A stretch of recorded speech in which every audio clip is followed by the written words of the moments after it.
Rain fell lightly on the small town of Willow Creek, Oregon, casting a thin veil over the cracked asphalt of Main Street. Tucked away at the edge of town, where a flickering neon sign glowed in the dusk, stood Harper's Diner, a classic 1950s-style eatery with weathered aluminum siding, exuding the faint aroma of toasted bread and freshly brewed coffee. Inside, the atmosphere was warm, filled with the soft hum of familiar patrons who considered the place a cherished corner of their town. Lila Harper, 24, the diner's owner with tired hazel eyes and a slightly messy ponytail, stood behind the counter, reviewing the day's ledger one last time. Her worn sneakers squeaked on the linoleum floor as she moved between tables. In the pocket of her jacket, hung in the back kitchen, was a crumpled dollar bill, the only tip she'd kept from a slow business day. It felt heavier than it should. Rent for the diner was due tomorrow, and the landlord had left a voicemail, his tone tinged with impatience. Lila's small apartment fridge was nearly empty, holding only a bit of butter and a jar of jam.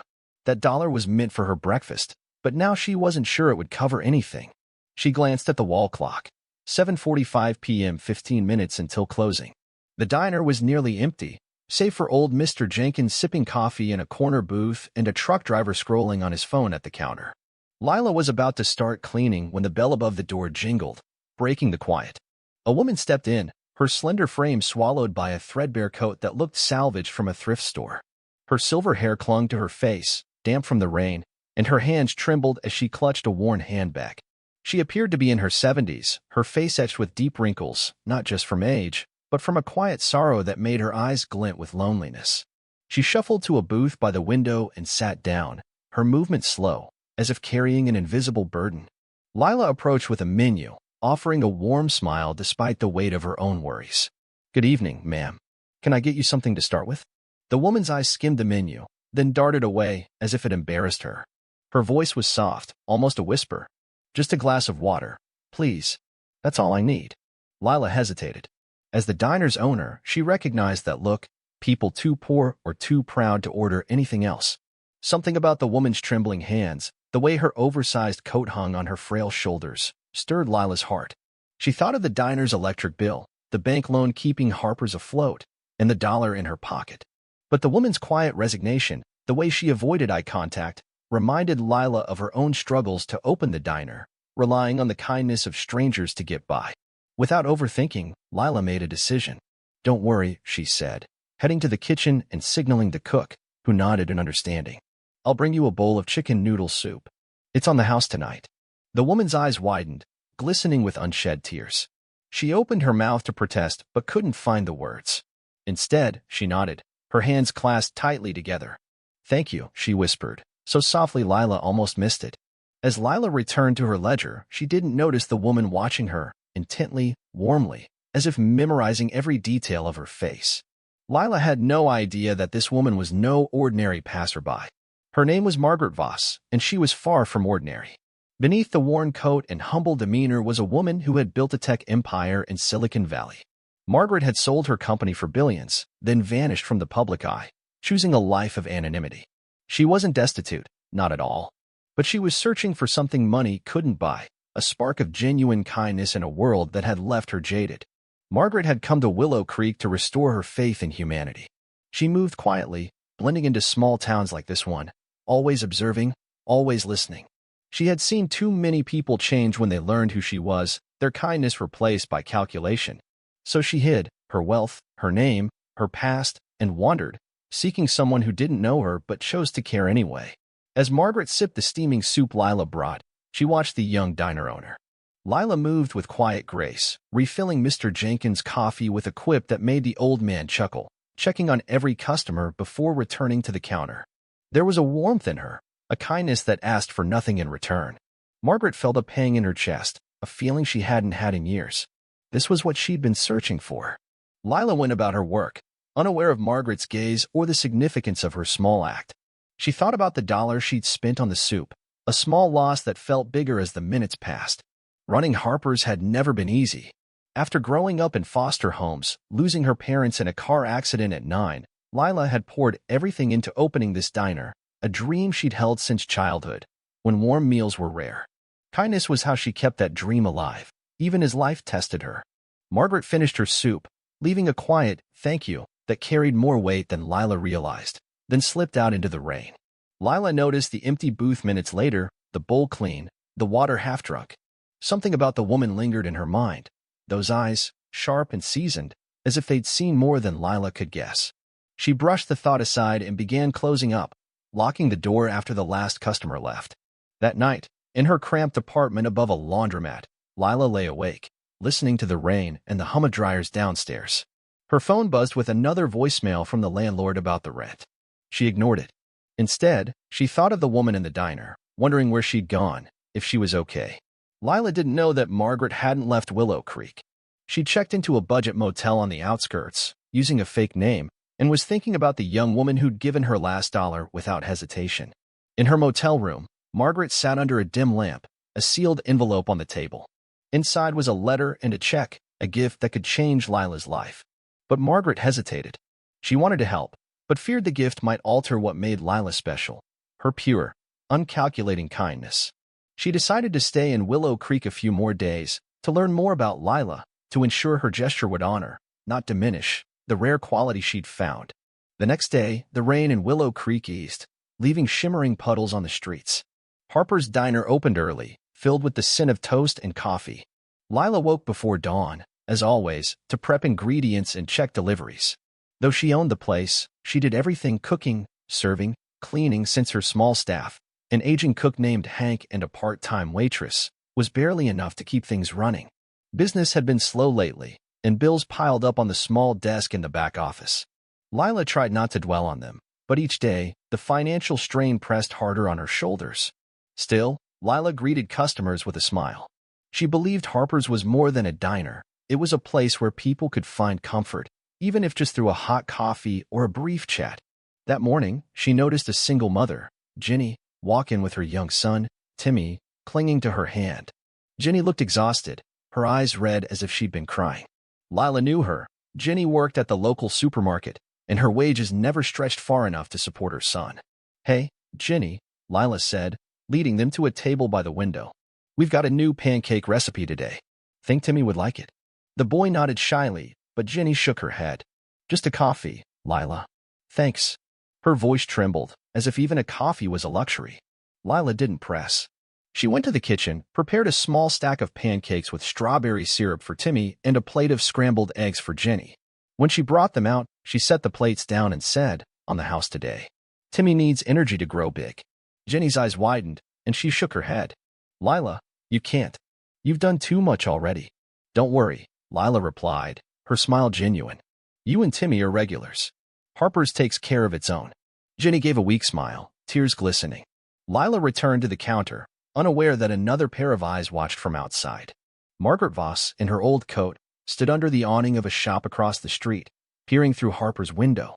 She'd returned to Willow Creek that morning, unable to leave after last night's moment. Something about Lila, her uncalculated kindness, compelled her to stay and learn more.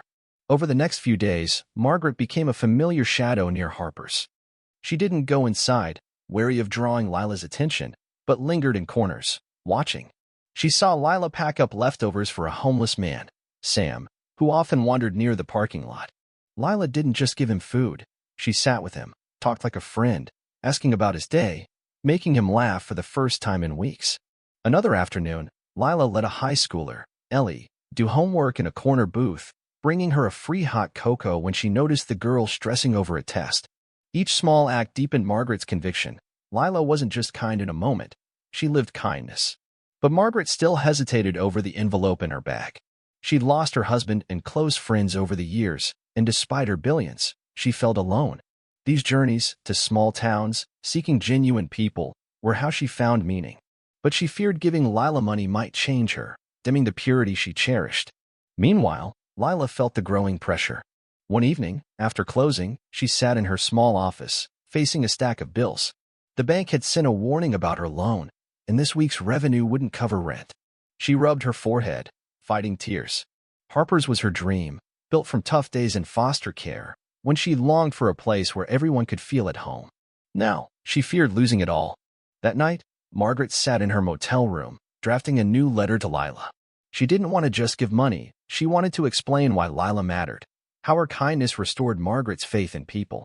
But she wasn't sure how to approach Lila without overwhelming her.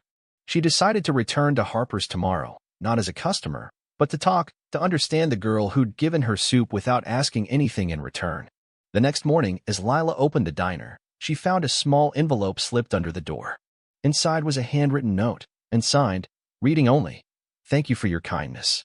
I'll be back." Lila stared at the note, curiosity stirring. She didn't know Margaret was nearby, standing under a tree, watching her open the envelope with a faint smile. Margaret knew the moment was approaching, the moment she'd step out of the shadows and change Lila's life, as Lila had unknowingly changed hers. Morning in Willow Creek brought a thin mist, cloaking the quiet streets in calm. Harper's diner opened early as usual, with Lila Harper behind the counter, brewing coffee and checking the oven. Despite the financial strain, rent bills, the bank loan, slow business, Lila greeted her first customers with a warm smile. She believed Harper's was more than a place for food. It was a haven for comfort, for hope, for anyone who walked through the door. That day, a woman entered the diner, not wearing the threadbare coat from before. Instead, she wore a simple but elegant sweater, her silver hair neatly combed. Lila recognized her instantly. Those sharp, gentle eyes were unmistakable. It was the woman she'd given soup to days ago. Lila smiled, but curiosity flickered within her. Something was different about her today, a quiet confidence Lila hadn't noticed before. "Hello, ma'am," Lila said, offering a menu. "What can I get you today?" The woman smiled, shaking her head lightly. "I'm not here to eat, Lila. I'd like to talk. Is there somewhere quiet?" Surprised, Lila nodded and led her to the small office behind the kitchen, where bills and papers cluttered the desk. The woman sat down, her gaze serious yet warm. "I haven't introduced myself," she began. "I'm Margaret Voss, and I'm not who you think I am." Lila frowned, confused. Margaret continued, her voice steady. "I used to own a tech company in Silicon Valley, sold it for billions. I'm not poor, Lila. I came to Willow Creek not for food, but to find someone kind, someone who does the right thing when no one's watching. And I found you." Lila blinked, her mind reeling. She didn't know how to respond. I was just doing my job. You didn't have to." Margaret raised a hand to stop her. "You gave me soup when you had only $1 to your name. You didn't know who I was, but you helped anyway. That's rare, Lila. I want to do something for you." She pulled an envelope from her bag and slid it across the desk. "This is a check. Enough to clear the diner's debts, fix up Harper's, and give you a fresh start." Lila stared at the envelope, her hands trembling. You don't have to do this. I didn't do it for a reward." "I know," Margaret said, her voice gentle. "And that's why I want to help. Not because I think you need the money, but because I believe you'll use it to do good." Before Lila could respond, a knock came at the door. A younger woman, about 30, stepped in. She had Margaret's eyes, but a worried expression. "Mom," she said, her voice soft but tinged with reproach. "You're doing this again? Giving money to strangers?" Margaret sighed, looking at the woman. "Emily, this is Lila. She's not a stranger. She's the one who gave me soup when she had nothing to give." Emily looked at Lila, her gaze softening but still wary. "Mom, I'm just worried. You always try to help people, but not everyone is who you think." Lila felt awkward, as if intruding on a family moment. "I didn't ask for anything," she said, her voice quiet but firm. "I just didn't want her to go hungry. I didn't know who she was." Emily studied Lila longer, as if assessing her. Then she smiled faintly. "Maybe Mom's right. You're different." She turned to Margaret. "But be careful, Mom. I don't want you getting hurt." Margaret nodded, her eyes warm but resolute. "I know, Emily. But I trust Lila." Lila looked at the envelope on the desk, her heart conflicted. She'd never imagined her small act would lead to this moment. She opened the envelope, revealing a check with a sum that took her breath away, enough to save Harper's, clear her debts, and more. But what moved her most was the handwritten letter inside, from Margaret. It spoke of her journey, her loneliness despite her wealth, and how Lila's kindness had restored her faith in humanity. I don't know what to say," Lila whispered, tears streaming down her face. "Thank you. I'll try to do good with it." Margaret smiled, placing a hand on Lila's. "I know you will. And one more thing." She pulled out a second, smaller envelope. "This isn't for you. One day, you'll meet someone who needs it. You'll know when." Lila nodded, clutching both envelopes, feeling as if she'd stepped into a new chapter of her life she wasn't ready for. Margaret and Emily left, leaving Lila in the small office, with bills that no longer seemed daunting. She knew she wouldn't give up Harper's. The diner was her heart, and now she had a chance to make it shine. Autumn arrived in Willow Creek, bringing cool breezes and vibrant gold leaves. Harper's diner looked different now. Lila had used Margaret's money to pay off the bank loan, fix the leaky roof, and repaint the exterior a soothing green. She bought new tables and chairs, installed a new oven, and even hung local artist paintings to make the space cozier. But the heart of Harper's remained unchanged. Lila still welcomed everyone with a smile and kindness. Beyond saving the diner, Lila enrolled in a business management course at a nearby community college. She wanted Harper's not just to survive but to thrive, to truly belong to the community. Despite the extra funds, she still worked every day, cooking, chatting with customers, and ensuring everyone left feeling cared for. One afternoon, as Lila packed leftover bread for Sam, the homeless man, now a regular, a teenage boy, walked in. He was about 16, his hoodie torn at the sleeve, his eyes full of worry. Lila recognized him, Ethan, a local high schooler who often wandered town after school. She'd heard his family was struggling, with both parents out of work. "Hey, Ethan," Lila called, her voice gentle. "Want a hot cocoa? It's chilly out." He shook his head, mumbling, I just need the bathroom." Lila nodded, but when Ethan returned, she noticed him shivering, not just from the cold. She brought a plate of grilled cheese and a cocoa, setting them before him. "On the house," she said, smiling. "Eat up, then tell me about your day." Ethan hesitated but sat down, devouring the food. Between bites, he spoke of his parents' fights over money, his fear of dropping out to work. Lila listened, not judging, just nodding and refilling his cocoa. As he stood to leave, she stopped him. "Ethan, hold on." She retrieved the second envelope Margaret had given her, still unopened on her desk. She didn't know exactly what was inside, a check, a letter, or both, but she felt this was the moment. "This is for you," she said, slipping it into his backpack. "Don't open it now. You'll know when you're ready." Ethan looked at her, confused but nodding. "Thanks, Lila," he said, his voice hoarse. He left, his backpack a little heavier, his eyes a little brighter with hope. In the weeks that followed, Harper's became the heart of Willow Creek. Lila started a pay-it-forward meal program. Customers could prepay for meals that those in need could claim for free. She hired Ethan part-time to wash dishes and bus tables, giving him money to help his family. Word of Lila's kindness spread, but she never spoke of Margaret or the money that changed her life. To her, it wasn't about boasting. It was about what she could do with the opportunity. Margaret returned to Willow Creek one last time that winter, no longer in disguise. She walked into Harper's, smiling at the changes. Lila ran to hug her, thanking her again for everything. They sat, drank coffee, and talked like old friends. Margaret shared stories of her other travels but said Willow Creek, and Lila, would always be special. "I gave that second envelope to a boy," Lila said quietly. "I don't know what it'll do, but I hope it makes a difference, like you did for me." Margaret nodded, her eyes shining. "I knew you would, Lila. Kindness never stops. It ripples out, like waves on a lake." As Margaret left, Lila stood behind the counter, looking out at the small town through the window.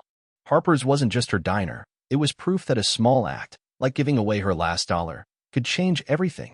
And somewhere, Ethan, with the envelope in hand, was beginning his own journey, carrying the spark that Lila and Margaret had passed on.